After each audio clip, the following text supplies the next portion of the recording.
스포츠는 화려한 대형 계약, 슈퍼스타 이적, 그리고 우승을 향한 치열한 경쟁으로 채워져 있습니다. 그러나 이 모든 드라마 뒤편에는 눈에 보이지 않지만 강력한 규칙이 존재합니다. 이는 경쟁의 균형을 만들고 때로는 스타 플레이어의 이적을 불가피하게 만들며 심지어 우승팀조차 로스터를 해체시키는 절대적인 힘을 발휘합니다.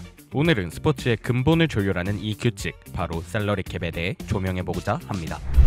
스포츠의 진정한 매력은 예측 불가능한 결과와 약자의 반란, 그리고 선수들의 땀과 노력에서 나오는 감동에 있습니다. 하지만 현실은 구단들 간의 자본력 불균형이 심화되면서 이러한 스포츠의 본질적인 가치가 위협받고 있습니다. 만약 일부 막강한 자금력을 가진 구단이 스타 선수들을 독점하며 리그를 좌우하게 된다면 경기 결과는 뻔해지고 팬들은 흥미를 잃어버릴 수 있습니다. 이는 특정 팀의 독주로 인한 리그의 인기 하락을 넘어 스포츠 전체의 지속가능한 발전을 저해하는 심각한 문제로 이어질 수 있습니다. 실제로 1990년대 후반 미국 메이저리그에서는 악의 제국이라 불리던 뉴욕 양키스의 막대한 자본력으로 인한 거대 자본 독주가 큰 논쟁을 불러일으켰습니다. 유럽 축구에서도 파리 생제르맹과 맨체스터 시티 같은 구단들은 자본의 영향력을 둘러싼 비판을 끊임없이 받아왔으며 재정 페어플레이 규정 위반으로 벌금이나 징계를 받기도 하였습니다. 참고로 유럽 축구의 재정 페어플레이 FFP 규정은 셀러리캡과 방식은 다르지만 구단의 수익과 지출의 균형을 맞춰 과도한 지출을 막고 재정 건정성을 확보하려는 목적은 같습니다. 이를 통해 돈 많은 구단이 무작정 스타 선수를 사들이는 것을 제한하고 지속 가능한 구단 운영을 유도하여 리그 전체의 경쟁력을 보호하고자 합니다. 잉글랜드 프리미어 리그와 같은 B클럽들이 천문학적인 영입 자금을 쏟아붓더라도 FFP 규율 안에서 움직여야 하며 PSG나 맨시티가 FFP 위반으로 비판을 받은 것도 이 때문입니다. 이와 같은 자본의 독점을 방지하고 모든 팀이 공정한 경쟁 환경에서 팬들에게 최고의 경기력을 선보일 수 있도록 도입된 시스템이 바로 셀러리캡, 즉 연봉 총액 상한제입니다. 셀러리캡은 팀이 한 시즌 동안 선수 연봉으로 지출할 수 있는 총액의 한도를 정하는 제도입니다. 그렇다면 셀러리캡은 왜 필요한 걸까요? 첫째, 전력 균형의 유지. 자본력이 막강한 팀이 모든 스타 선수를 독점하는 것을 막고 리그 내 팀들 간의 경쟁력을 일정 수준으로 유지하여 불균형 심화를 방지합니다. 둘째, 리그의 장기적 흥행 보장. 특정 팀의 독주로 인해 리그의 흥미가 떨어지는 것을 막고 모든 팀이 우승의 기회를 가질 수 있도록 하여 리그 전체의 지속적인 성장과 흥행을 도모합니다. 셋째, 구단의 재정 안정화. 구단들이 우승을 위해 무리하게 지출하다 파산하는 경우를 방지하여 각 팀의 재정 건전성을 확보합니다. 결국 셀러리캡은 단순히 연봉을 제한하는 것을 넘어 리그의 구조를 설계하고 지속가능한 발전을 가능하게 하는 핵심적인 장치라 할 수 있습니다. 한국 스포츠에서도 셀러리캡의 영향력은 갈수록 커지고 있습니다. KBO 리그의 경우 현재 구단별 보수 총액 상한선을 넘어서는 금액에 대해 제재금을 부과하고 신인 지명에 불이익을 주는 방식으로 규정을 준수하도록 유도하고 있습니다. 만약 셀러리캡을 초과한 액수가 크다면 신인 드래프트 순번이 밀리거나 아예 신인 지명권을 박탈당하는 등의 강력한 페널티를 받을 수도 있습니다. 이러한 제도적 장치 때문에 최근 KBO 리그에서는 LG 트윈스가 FA 김현수, 박혜민 선수와의 재계약 과정에서 셀러리캡으로 인한 어려움에 직면하는 등 팀의 핵심 선수들을 유지하는 것 못지않게 규정을 준수하는 것이 중요한 과제가 되었습니다. 특히 KBO는 2027년부터 셀러리캡 하한제를 실시할 예정입니다. 최근 2년간 구단별 상위 40명의 보수 총액 중 최하위 구단의 평균 금액을 기준으로 하한액이 설정되는데 2027년에는 60억 6,538만 원으로 책정되었고 매년 5%씩 상향될 예정입니다. 이는 돈 안 쓰는 구단이라는 비판을 받아온 키움 히어로즈 사례처럼 특정 구단이 과도하게 지출을 줄여 리그 경쟁력 저하를 초래하는 것을 방지하기 위함입니다. 한국 여자 배구의 여제 김연경 선수의 흥국생명 복귀 사례 또한 셀러리캡의 강력한 영향력을 여실히 보여줍니다. 해외 리그에서 세계 최고 선수로 명성을 떨쳤던 김연경 선수는 국내 복귀 시 시장 가치로 더 높은 연봉을 받았어야 마땅했습니다. 하지만 그녀는 셀러리캡이라는 제한된 조건 안에서 팀의 전력을 유지하고 선수단 전체의 연봉 균형을 맞추기 위해 스스로 연봉을 대폭 삭감하는 계약을 받아들였습니다. 이는 스타 선수가 팀을 위해 희생하며 셀러리캡 제도의 취지를 극명하게 드러낸 상징적인 사례로 기록됩니다.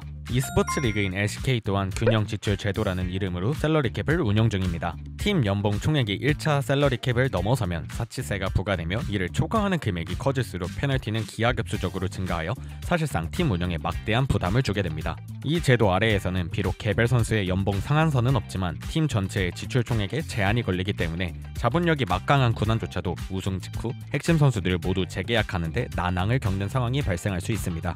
이렇듯 셀러리캡은 아무리 강한 팀이라도 쉽게 움직일 수 없게 만드는 강력한 규칙으로 작용하고 있음을 보여줍니다.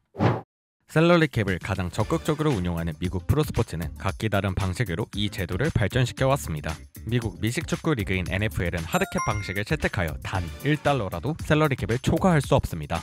이로 인해 슈퍼볼 우승팀조차 다음 시즌에 핵심 선수진의 절반 가까이를 잃는 일이 비일비재합니다. 선수들의 몸값이 우승 이후 급등하는 반면 이를 감당할 방법이 없기 때문입니다.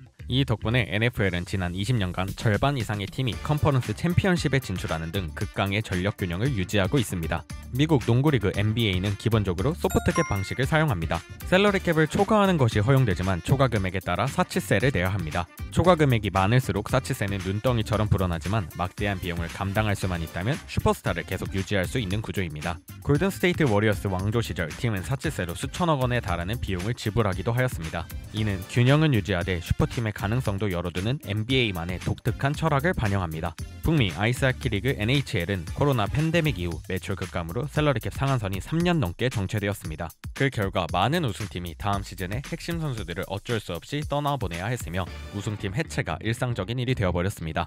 이는 리그 생존을 위해 셀러리캡을 절대적으로 준수하는 NHL의 강력한 의지를 보여줍니다. 미국 축구리그 MLS의 경우 지정선수 제도라는 독특한 모델을 운영합니다. 이는 리그의 흥행과 세계적인 선수 유치를 위해 일부 선수들에게는 셀러리캡 적용을 받지 않는 예외 조항을 두는 방식입니다. 즉 리오넬 메시, 손흥민 선수처럼 리그의 상업적 가치를 높일 수 있는 특정 스타 선수는 팀의 셀러리캡 총액 계산에서 제외되어 연봉 제한 없이 영입할 수 있도록 한 것입니다. 이 모델은 리그의 균형을 유지하면서도 슈퍼스타들을 유치하여 흥행을 도모하려는 실용적인 접근 방식입니다. MLB는 셀러리캡 대신 사치세 제도를 운영하여 팀들의 지출을 관리합니다. 이 제도는 팀 총 연봉이 기준액을 초과할 경우 벌금을 부과하는 방식입니다. 오타니 쇼헤이 선수의 LA 다저스 계약은 이 사치세 제도를 전략적으로 활용한 대표적인 사례입니다. 오타니 선수는 10년간 7억 달러의 계약금 중 대부분을 계약 종료 후 지급 유예로 받기로 했습니다. 이로 인해 다저스는 매년 셀러리캡에 잡히는 금액을 최소화하여 재정 부담을 줄일 수 있었으며 이는 MLB의 현재 가치 산정 방식 덕분에 가능한 전략이었습니다. 이 방식을 통해 MLB는 팀들의 과도한 지출을 견제하면서도 스타 선수들을 영입할 수 있는 유연성을 확보하고 있습니다. 셀러리캡이 만들어내는 가장 강렬한 장면은 바로 우승을 했음에도 불구하고 다음 시즌에 팀이 그대로 유지되지 못하는 역설적인 상황입니다. 이는 우승을 통해 선수들의 가치가 치솟고 이들의 몸값을 셀러리캡 한도 내에서 감당하기 어려워지기 때문에 발생하는 현상입니다. NFL에서는 거의 매년 이러한 일이 벌어지고 있으며 NBA와 NHL에서도 우승 후 로스터가 대거 변경되는 것은 흔한 일입니다. 이러한 현상은 이제 e스포츠 LCK에서도 목격되고 있습니다. T1이 월드 우승 직후 셀러리캡 구조, FA 시장 그리고 선수들의 몸값 상승이라는 복합적인 요인으로 인해 완전체 라인업을 그대로 유지하는 것이 사실상 불가능한 선택지가 되었습니다. 이는 셀러리캡이 비록 균형을 위한 장치이지만 동시에 강한 팀이 장기간 지속되는 것을 막음으로써 리그의 드라마를 더욱 깊이 있고 예측 불가능하게 만드는 요소임을 보여줍니다. 셀러리캡은 단순히 숫자로 된 규제를 넘어섭니다. 이는 리그의 철학을 담고 경쟁 구도를 설계하며 각 구단의 전략을 근본적으로 바꾸고 선수들의 커리어에 지대한 영향을 미칩니다. 나아가 팬들에게는 예측 불가능한 새로운 스토리와 드라마를 제공합니다. 돈이 경기의 최종 결과만을 결정하는 것을 막고 규모가 작은 팀에게도 우승의 꿈을 허락하며 이미 정상에 오른 팀에게도 새로운 도전을 요구하는 이 제도. 셀러리캡은 이처럼 스포츠의 세계를 보이지 않게 설계하는 가장 강력한 규칙입니다. 앞으로 더 많은 리그들이 셀러리캡을 도입하거나 강화함에 따라 스포츠는 더욱 치열해지고 팀 운영은 더욱 복잡해지며 우리는 훨씬 다채로운 이야기와 드라마를 마주하게 될 것입니다. 오늘의 이야기는 여기까지.